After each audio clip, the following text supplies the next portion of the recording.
For nearly 2 decades, America's most elusive mob boss made a complete mockery of federal law enforcement. Think about that. The most sophisticated investigative agency on Earth could not find him. They deployed wiretaps, flipped informants, and chased leads across international borders, only to end up with nothing. Then came a breakthrough so bizarre it sounds like fiction. Not high-tech surveillance. A simple haircut, a stray feline, and a styling parlor brought down James Whitey Bulger. The brutal dictator of Boston's underworld was undone because his companion loved her grooming routines. Let us look at how this disaster started. Go back to January of 1995. Bulger reigned supreme over the streets of South Boston, running extortion, drugs, and murder. Then the phone rang.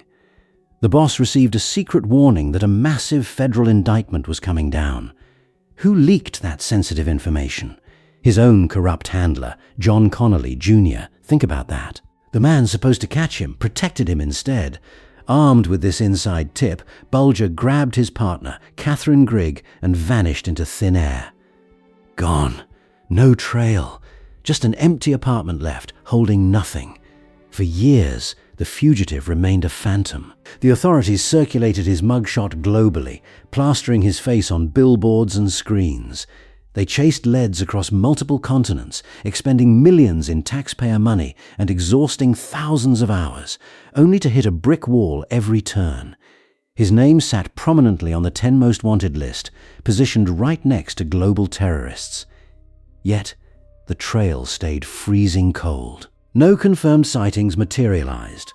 A ruthless killer who had corrupted his own hunters was walking free while honest agents chased ghosts. How does that even happen? For over a decade, it just did. Here is the twist that changed everything. The investigators eventually realized they were focusing on the wrong target. The aging mobster was extremely disciplined, maintaining a pathological level of caution developed over a lifetime of avoiding prison. He stayed indoors, kept his head down, and never used his real name. His companion, however, had vulnerabilities. Catherine Gregg had predictable routines that she refused to break. She was passionate about animal welfare, never missed her dental appointments, and possessed an intense obsession with visiting her local hairstylist. So, on June 20th, 2011, the authorities tried something that provoked widespread public ridicule.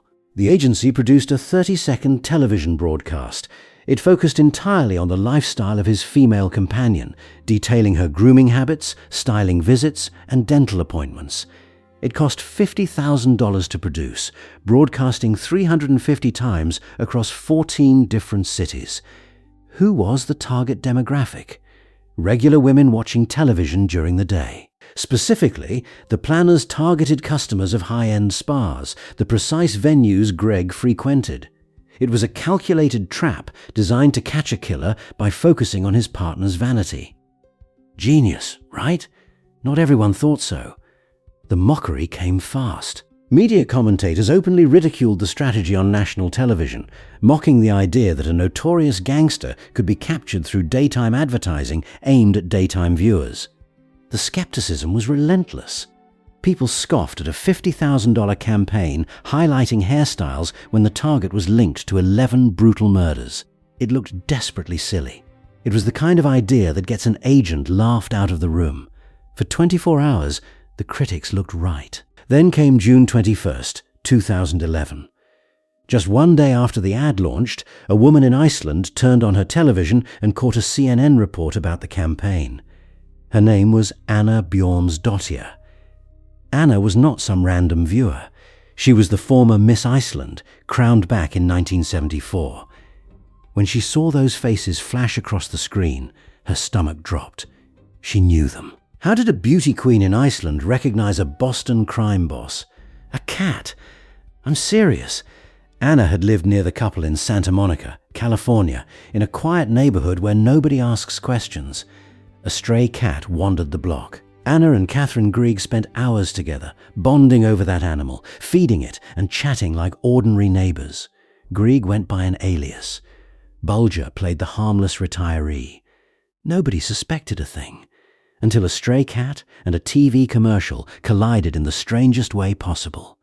Anna picked up the phone and called the FBI, telling them exactly where to look. Santa Monica, a modest apartment building. The two neighbors had been hiding in plain sight for years right by the ocean, living quiet lives while the most expensive manhunt in history spun its wheels.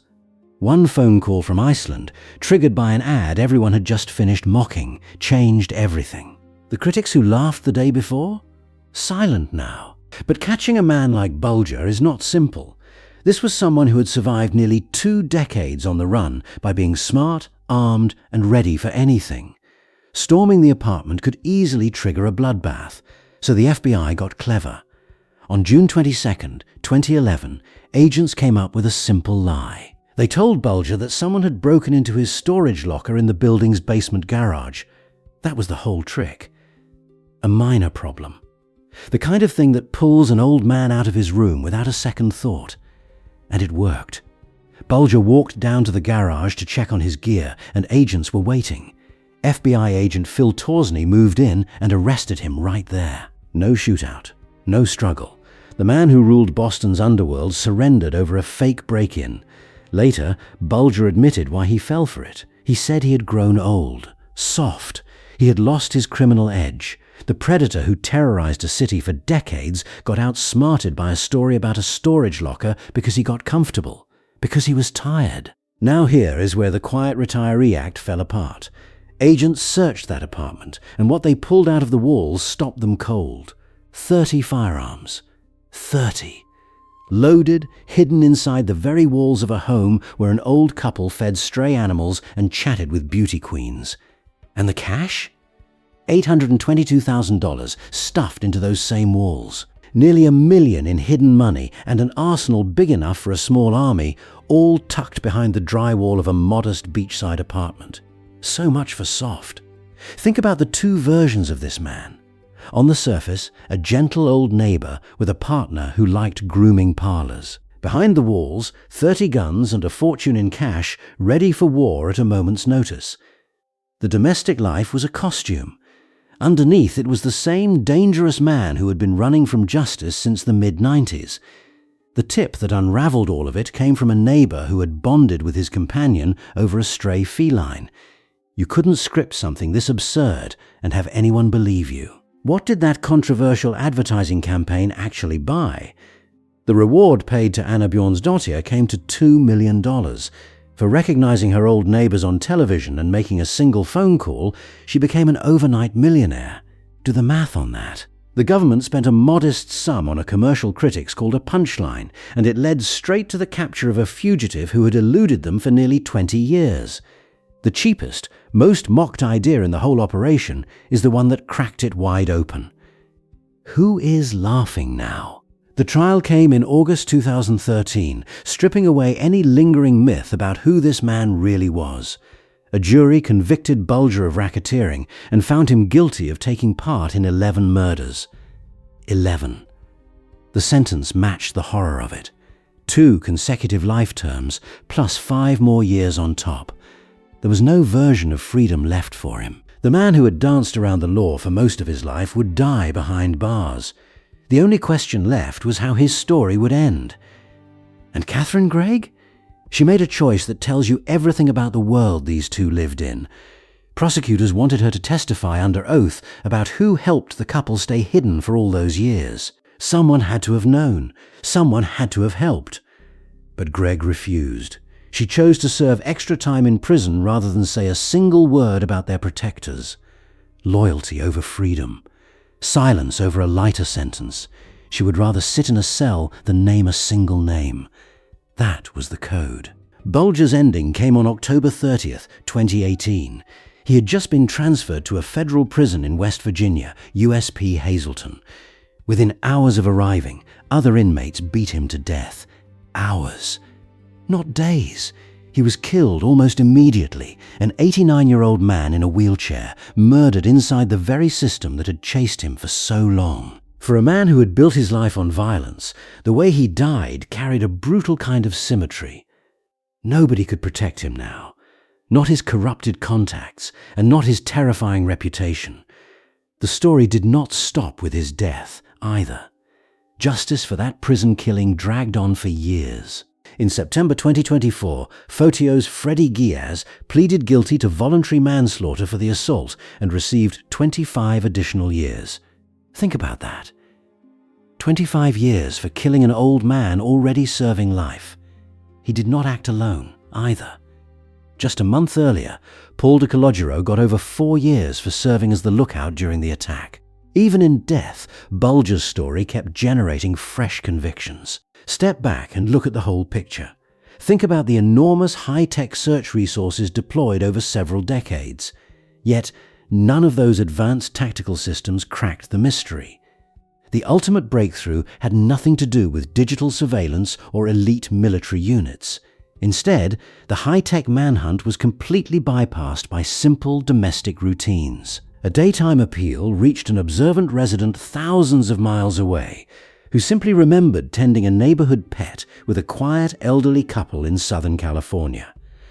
The most sophisticated agency in the country was outpaced by basic human habits. That is the part that sticks with me. Everyone assumes catching a famous criminal takes some dazzling display of technology and force. This case proves the opposite. Bulger did not get caught because someone outgunned him. He got caught because his partner loved visiting the grooming shop, because a neighbor cared about a homeless animal, and because investigators finally stopped chasing the untouchable boss and started watching the woman beside him. Human habits, small routines, the tiny things you would never think to hide. So the next time you hear that the best criminals get caught through some genius act of technology, remember the garage in Santa Monica. Remember the fake broken lock that fooled a man who had fooled everyone. Remember the financial reward that a simple media commercial nobody respected somehow earned. And remember the strangest hero in the whole saga. Not an agent, not a spy. A stray cat wandering a California street who did what decades of federal manpower could not. It brought Whitey Bulger's run to an end. That is the whole story.